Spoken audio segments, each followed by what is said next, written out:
Karthika love பண்ணிருக்கவே கூடாது. அவன் எப்படிப்பட்டவன்னு நான் தெரிஞ்சுக்கிட்டேன். உன்னை நான் ரொம்ப கஷ்டப்படுத்திருக்கேன்.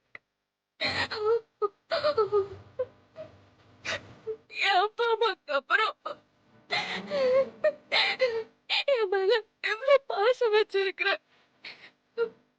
ஒரு ஆளு நான் இப்பதான் பாக்குறேன். உனக்கு கெட்ட பேர் வந்தா கூட பரவாயில்லன்னு என் லைஃப காப்பாத்து நீ எனக்கு கல்யாணம் பண்ண. அந்த உண்மை தெரிஞ்ச அடுத்த செகண்ட் உன் மேல இருந்த கோவம் எல்லாம் போயிடுச்சு.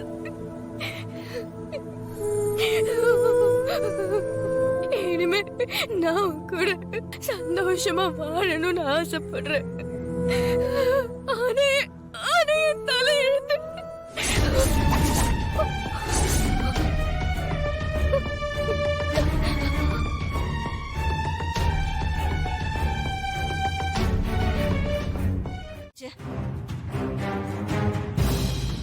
இந்த வீட்டோட பாதி நிம்மதியா அந்த மாயா வாங்கிட்டா, மீதியை இவன் வந்து மொத்தமா வாங்கிட்டான். தானா அவ வாழ்க்கையை நினைச்சு தினம் தினம் உட்கார்ந்து அழுதுட்டு இருக்கா. ஊருக்குள்ள கௌரவமா இருந்தவரைய அண்ணன் அந்த கதிரால இப்ப தலை குனிஞ்சு உட்கார்ந்துருக்காரு. இது எல்லாத்துக்கும் காரணம் அந்த கதிர் தான். போதத குறைக்க ஒரு கொலையை வரை பண்ணிட்டு வந்து நிக்கிறான். அவன் பண்ண கொலைக்கு அண்ணி இப்ப போலீஸ் ஸ்டேஷன்ல போய் உட்கார்ந்துருக்காங்க. அவங்களுக்கு என்ன தலை எழுத்தா? இதுக்கெல்லாம் யாரு காரணம்? அந்த கதிர் தானே. நீங்க என்னடானா அவனுக்கு போய் வக்காலத்தை வாங்கிட்டு இருக்கீங்க. எங்க தானே நமக்கும் பொண்ணு மாதிரிங்க. அவ வாழ்க்கையை கெடுத்தவன எப்படிங்க சப்போர்ட் பண்ணி உங்களால பேச முடியுது? ஏய், என்ன ஆனாலும் சரி, அவன் இந்த வீட்டோட மருமகன். தனாவும் கதிரும் ஒன்னா இருக்கணும்னு தான் அண்ணி இவ்வளவு பெரிய பழியை ஏத்துட்டு போலீஸ் ஸ்டேஷனுக்கு போயிருக்காங்க. இப்போ அவங்கள போய் பிரிச்சா அண்ணி எவ்வளவு கஷ்டப்படுவாங்க. ஏண்டா அதுக்காக ஒரு கொலைகாரன் கூட போய் தானா வாழணுமா? அவ அண்ணன் சொல்ற முடிவை ஏத்துக்கிறேன்னு சொல்லி தானே சொன்னா. அவளுக்கே அந்த கதிர் கூட வாழ விருப்பம் இல்ல. அப்புறம் எதுக்குடா அந்த வாழ்க்கைய அவ தலையில திணிக்கணும்? ஏன்க்கா நீ இப்படி புரியாம பேசிட்டு இருக்க? நான் எதுக்கு சொல்றேன்னு நீங்க புரிஞ்சுக்கவே போதும். யார் என்ன சொன்னாலும், 1000 காரணம் நியாயம் எல்லாம் கற்பிச்சாலும் நான் எடுத்த முடிவை மாத்திக்க போறதில்லை. அந்த கதிரவன் தனா வாழ்க்கையை விட்டும் இந்த வீட்டை விட்டும் போகணும். அண்ணா, நீங்க அண்ணிய பத்தி கொஞ்சம் யோசிச்சு. என்ன யோசிக்க சொல்ற நீ? என்ன யோசிக்க சொல்ற?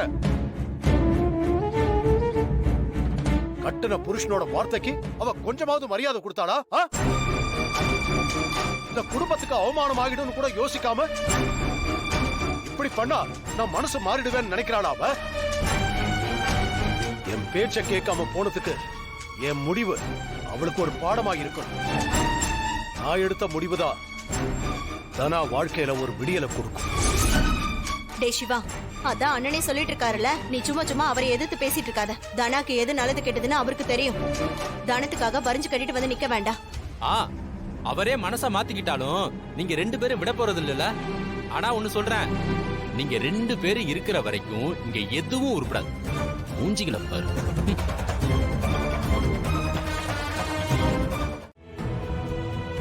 பெரியப்பா மறுபடியும் கோவில்ல காசு வெட்டி உங்களை பிரிச்சு வைக்க போறேன்னு சொல்றாரு. ஆனா நீ இப்பவும் அமைதியாவே இருக்க. நான் என்ன செய்ய முடியும் மாயா? உனக்கு இதுல விருப்பம் இல்லைன்னு பெரியப்பா கிட்ட போய் சொல்லு. நீயும் கதிரும் பிரிஞ்சிடக்கூடாதுன்னு தான் பெரியம்மா இப்ப ஜெயில போய் உட்கார்ந்து இருக்காங்க. இப்பவும் நீ அமைதியா இருந்தா அவங்க படுற கஷ்டத்துக்கு அர்த்தமே இல்லாம போயிடும்ல.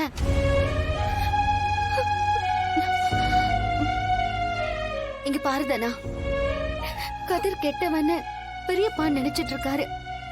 ஆனா அவன் நல்லவன்னு உனக்கு தெரியும்ல. எதுக்காக உனக்கு தாலி கட்டினான்னு உனக்கு நல்லாவே தெரியும்.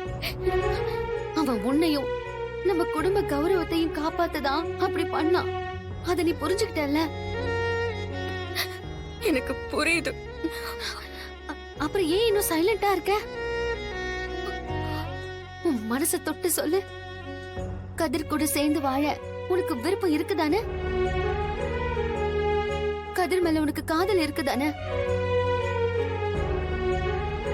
என் வாழ்க்கையை காப்பாத்த, தன்னோட வாழ்க்கைய அழிச்சுக்க தயாரா இருக்க ஒரு பையன் மேல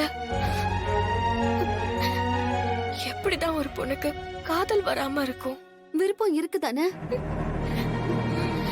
அப்புறம் ஏன் தயங்குற? வா, வந்து பெரியப்பா கிட்ட சொல்லு. வா.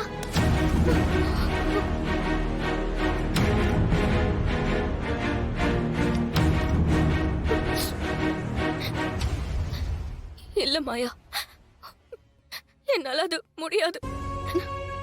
ஏன் தானா இப்படி சொல்ற? என்னால அப்பா ரொம்பவே கஷ்டப்பட்டாரு மாயா. இதுக்கு மேலயும் அவரு மனச என்னால காயப்படுத்த முடியாது. அப்போ பெரியப்பா சொல்ற மாதிரி இத நீ ஒத்துக்கிட்டு கதிர பிரிய போறியா? அதான் என் தலையில எழுதிருக்குன்னா நான் வேற என்ன செய்ய முடியும்? என் விதி அதுதான். இடியட் மாதிரி பேசாத. விதின்னு உட்கார்ந்துட்டு இருந்தா நீ ஆசைப்படுற லைஃப் உனக்கு கிடைக்காது. பாரு, உன் அமைதியே உனக்கு இனிமே ஆயிடக்கூடாது. ப்ளீஸ் தனா, வந்து பேசு. வா. சாரி மாயா, என்னால வர முடியாது. அப்பா ஏற்கனவே நிறைய தடவை அவமானப்பட்டுட்டாரு.